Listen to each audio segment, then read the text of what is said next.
लिङ्गाष्टकम्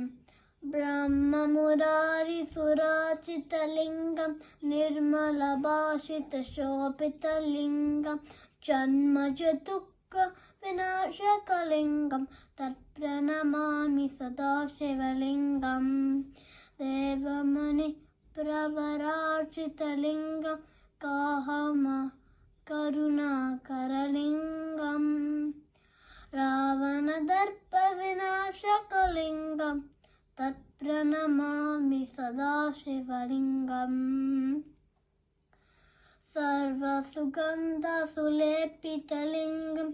बुद्धिविवर्धनकारणलिङ्गं सिद्धसुरासुरवन्दितलिङ्गं तत्प्रणमामि सदा शिवलिङ्गं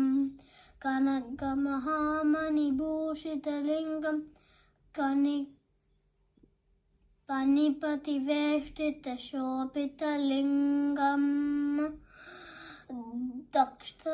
दक्षसुयज्ञविनाशकलिङ्गं तत्प्रणमामि सदा शिवलिङ्गम्